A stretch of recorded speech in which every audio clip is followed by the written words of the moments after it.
لو انت واحد من الناس اللي زهقت من تقديم الصور او عرض الصور بطريقه تقليديه، تعال اقول لك ازاي تقدر تعرض الصور بتاعتك في ادوبي بريمير برو بطريقه شيك جدا واحترافيه، وفي نفس الوقت الموضوع هيكون سهل وبسيط جدا. بس قبل ما ابتدي في الشرح بتاعي، عايز ارد على حد كتب لي في الكومنتات انه الدروس اللي انا بقدمها بتقتل الابداع. وده ليه؟ لانه بخليك تعمل الحاجه بايدك والمفروض نجيب الحاجات دي جاهزه. طب انا عايز اقول لك كده، فكر دقيقه في الكلام اللي انت قلته. الحاجات الجاهزه اللي انت بتجيبها وتحطها هي اللي هتقتل الابداع، ولا انك تفكر وتشغل دماغك هو ده اللي هيقتل الابداع؟ وبس كده. خلينا نشوف الفيديو اللي انا جايبه النهارده ونرجع نكمل كلام.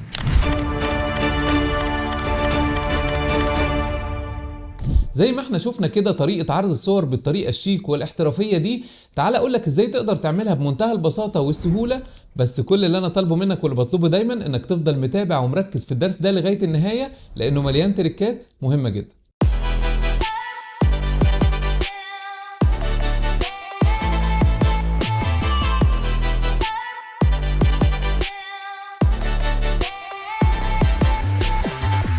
يا اهلا بيكم يا احلى شباب. وزي ما شفتوا في المقدمه كده او في الانترو بتاع الدرس بتاعنا النهارده، انا جاي اقول لك على طريقه حلوه وشيك جدا تقدر ان انت تعرض بيها الصور بتاعتك بدل الطريقه التقليديه اللي بنعرض بيها الصور بتاعتنا، والموضوع هيكون سهل وبسيط زي ما اتعودنا دايما.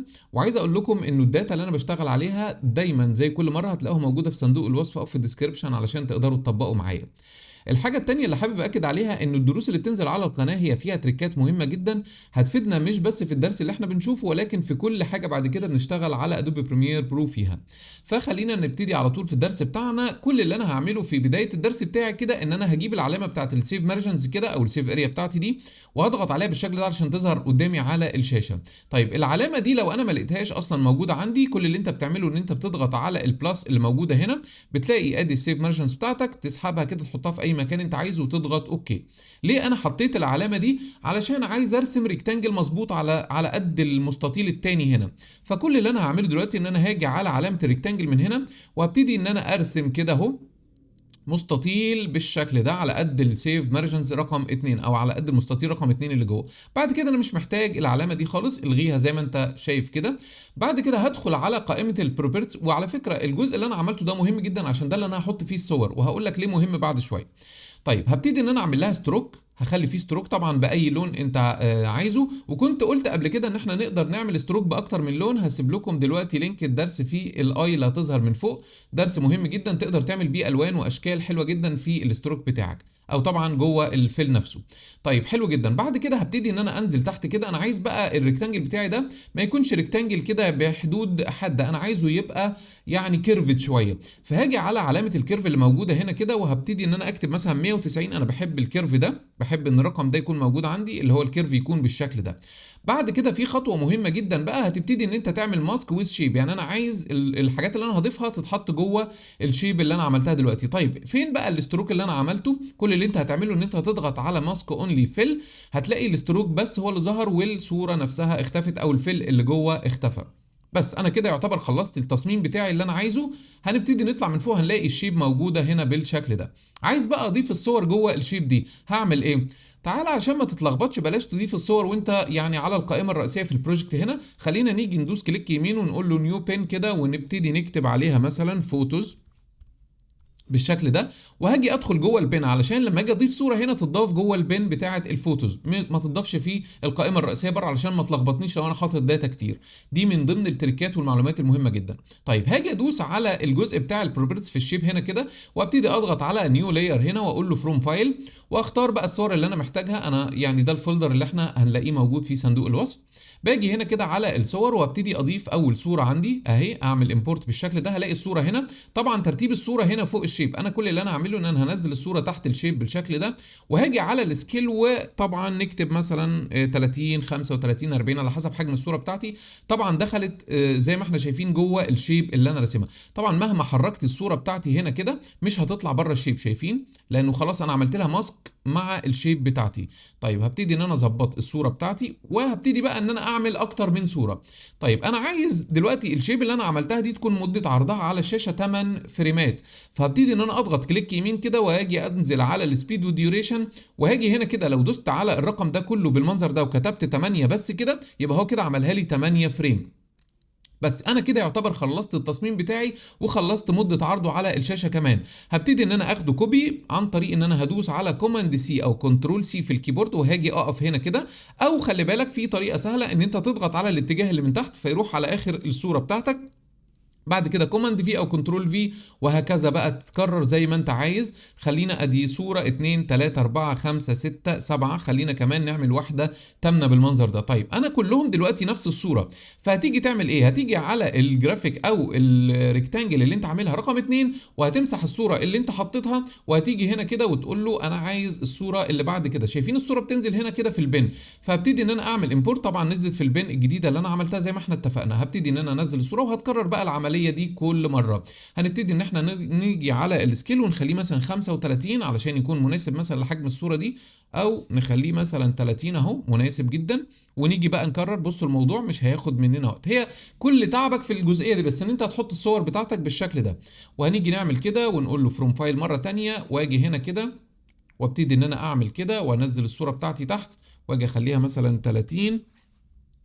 اتظبطت عندي. وهكذا بقى في كل الصور بتاعتك. الموضوع بسيط، مش عايزكم يعني ايه تقلقوا خالص من النقطة دي. نيجي نعمل سيلكت على دي، ونيجي هنا كده فروم فايل وناخد الصورة اللي بعد كده وننزلها ونعمل دي 30 وهكذا اهو. او نكبرها سيكة كده بحيث انها تملأ الايه الشيب بتاعتي. طيب هخلص باقي الصور وتعالوا نرجع مع بعض ونشوف ايه اللي حصل. طيب انا دلوقتي خلصت الصور بتاعتي كلها، جمعتها بالطريقه اللي احنا شايفينها بمنتهى البساطه والسهوله زي ما اتفقنا مع بعض. وعايز اقول لك ليه انا اصلا عملت ريكتانجل كده، علشان كل الصور يكون حجمها واحد، علشان ما تلاقيش صوره اكبر من صوره. دي الفكره بقى. والفكره التانيه انه خليت شكلها شيك جدا عن طريق ان انا حطيت لها ستروك من بره كده وخليتها كيرفد، فالموضوع بتاعي بقي شكله شياكه جدا. بعد كده هبتدي بقى ان انا اعمل الانيميشن بتاعي على اول صوره، وكل اللي انا هعمله بعد كده ان انا هاخد كوبي بيست على كل الصور الباقيه. هعمل الانيميشن ده ازاي؟ هتيجي تطلع في قائمه الافكت كنترولز وهتنزل تحت على الموشن الاساسي. مش هتخليها في الكليب ده اللي هو الصوره، ولا الشيب، لان انت لو اتحركت خلال الشيب او الكليب انت بتحرك يا اما الشيب اللي بره يا اما الصوره اللي جوه. لكن انا عايز احرك الاثنين مع بعض، فلو عايز تحرك الاثنين مع بعض يبقى عن طريق الموشن الاساسي بتاع الفيديو هنا. هبتدي بعد كده ان انا اعمل ايه؟ هاجي هنا كده على الرقم اللي احنا شايفينه قدامنا ده، وهاجي هنا كده احط سكيل بالشكل اللي احنا شايفينه. بعد كده همشي 2 فريم لقدام بالاتجاه اليمين 1 2، وهخليه بدل ما هو 100 هخليه 80. بصوا كده عملته هنا كده 80 وهضغط اوكي، يبقى هيظهر معايا بالشكل ده. هيجي كده هيبقى كبير وهيصغر بالشكل ده. بس كده لا، هنمشي كمان شويه ونخليه 60. ماشي. بص بقى التركايه المهمه دي، وهتخلي ال60 اللي انت عملتها في الاخر دي هتشدها كده على اخر الصوره بتاعتك. بس كده انت عملت اول صوره. هتبتدي بقى تاخد الموشن نفسه ده كوماند او كنترول سي، وهتيجي تروح تعمل سيلكت على كل الصور الباقيه وكوماند او كنترول في، وتعالى اتفرج معايا على اللي حصل دلوقتي. بص اللي حصل.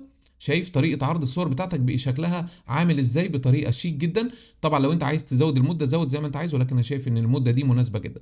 بس كده لا، تعالوا نشيك بقى الموضوع اكتر. خلينا نرفع الصور دي لفوق كده ونيجي نجيب بقى الخلفيه الترندي. وانا على فكره كنت شارح ازاي بنقدر نعمل خلفيه الترند اللي انا هجيبها دلوقتي في درس قبل كده برضو. دلوقتي هسيبه لكم في الاي اللي هتظهر من فوق لو حابين تشوفوا ازاي انا عملتها. هندخل كده على الجرافيك تمبلت، انا مجهزها عندي وسايبها هنا. هدخل على الفيفورت بالشكل ده، دي الخلفيه او الباك جراوند الترند اللي كل الناس بتشتغل بيها حاليا. وهنبتدي ان احنا ننزلها كده على التايم لاين تحت الصور علشان تدينا الشكل الشيك اللي احنا هنشوفه دلوقتي. هتبتدي تظهر معايا بالشكل ده، وهنيجي نقصها على قد حجم الصور. بص بقى الخلفيه بتاعتي شكلها ايه، ونقدر نغير الالوان بتاعتها زي ما احنا عايزين. وعايز اقول لك على حاجه، انا سايب لك برضو شويه لايت ليكس كده بيحلوا الموضوع. انت مجرد ما تضيف بس اللايت ليكس في اي حاجه هتحلي الموضوع جدا. تعالوا نجرب برضو نضيف لايت ليكس على الحاجات اللي احنا عملناها دي ونشوف يعني الشياكه اللي هتحصل. بصوا كده انا جايب 3 لايت ليكس كده، نختار منهم اللي احنا عايزينه. نختار مثلا لايت ليكس زي كده ونحطه على كل حاجه من فوق بالشكل اللي احنا شايفينه قدامنا ده. وخلينا نيجي نقصه هنا، ونيجي نقصه على قد الصور بتاعتنا اللي بتتعرض بالشكل ده. واجي اضغط عليه واضغط على الافكت كنترولز واقول له بدل ما هي نورمال خليها سكرين علشان يبقى ظاهر معايا كده. طيب هل هسيبه بالمنظر ده؟ لا طبعا، هبتدي ان انا اقلل الاوباستي بتاعه واخليه مثلا 30 ولا حاجه. فهتلاقي عندك الشكل اللي انت شايفه قدامك دلوقتي. لما تيجي تعمل بلاي طبعا هنا محتاج يرندر، ولكن بص كده اللي حصل دلوقتي. شايف طريقه عرض الصور؟ كل اللي انت هتعمله بقى ضيف الساوند افكت اللي انت عايزه وعيش حياتك بطريقه سهله وبسيطه جدا. طبعا بتمنى ان الدرس بتاع النهارده يكون عجبكم يا شباب. لو عجبكم ما تبخلوش دوسوا لايك على الدرس ده وشيروه في وسائل التواصل الاجتماعي علشان الكل يستفيد. وانا برضو مش عارف ليه لسه في ناس ما اشتركتش في القناه. انزل دلوقتي اشترك في القناه وفعل زرار الجرس عشان يوصلك كل الفيديوهات الجديده. شكرا ليكم واشوفكم في درس جديد من دروس ادوبي بريمير برو.